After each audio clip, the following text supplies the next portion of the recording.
The first time I saw the notice nailed to my front gate, the wind was already howling across the prairie, carrying the smell of dust and sage. My ranch, 200 acres of stubborn Texas soil, stood proud under a bruised sky. And there, flapping like an accusation, was a piece of paper stamped with the cold letters of the Willow Creek Homeowners Association. Your fence is in violation of community aesthetic standards.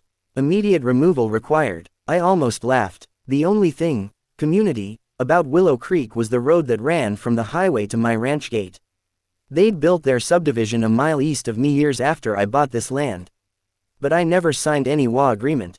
My fence, a hand-painted mural of wild mustangs running across endless plains, had been here long before their cookie-cutter houses and lawn flamingos. By evening, a black SUV slowed at my gate. A woman in a stiff blazer and pearls stepped out. "Mr. Lawson," she called, her voice cutting through the wind like a blade. "I'm Vivian Ashworth, president of the Willow Creek HOA. That fence has to go. It doesn't meet our guidelines." I wiped my hands on my jeans. "Ma'am, this is my ranch. Your guidelines don't mean a thing out here." Her smile was tight, rehearsed. "Our covenants apply to all properties accessed by Willow Creek Road. That includes you. We'll block your entry if you refuse." I watched the SUV's taillights disappear, a sour taste in my mouth. That road, Willow Creek Road, was the only paved way in or out. Technically, it was a private road built on land still owned by the original developer, but the HOA maintained it. And apparently, they thought that gave them power over me. The next morning, a heavy steel barricade blocked the entrance. Bright orange signs screamed, "Access revoked. HOA enforcement." I slammed my truck door so hard the window rattled. A neighbor rancher, old Hank, clucked his tongue. "They think they own you now, boy." For 2 weeks I bounced down a rutted back trail barely wide enough for my pickup, a bone-jarring detour that turned every feed run into a punishment. The HOA sent more letters, each more threatening than the last. Fines, legal action, property liens. At night, I stared at the wild mustangs painted across my fence, strokes of freedom and defiance. My late father and I had painted them together, every brush a memory of his laugh. I wouldn't paint over that. Not for a pack of clipboard tyrants. One evening, Hank stopped by with a grin. "You hear the old developer finally selling off parcels near the road?" I shook my head. "So," he leaned in, "including the strip the road sits on. Bet the HOA doesn't even realize it's up for grabs." The idea sparked like dry tinder. I barely slept. At dawn, I called the county clerk, then the developer's lawyer. The price for the road and its narrow easement was steep but doable if I tapped my savings. By Friday afternoon, I signed the deed. Willow Creek Road, the lifeline of that entire pristine subdivision, was now mine. I didn't gloat. Not yet. I had the papers recorded, the surveyors out, and a brand new gate installed at the highway entrance. Heavy, iron, and locked.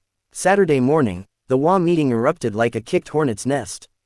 Vivian stormed to my ranch in her SUV, dust billowing behind her. She pounded on my door. "You can't do this. That road serves over 100 families." I held up the deed, embossed and undeniable. "I own it now. Private property. Just like you treated me." Her eyes blazed. "We'll sue. The county won't allow." "The county already recorded the transfer," I interrupted.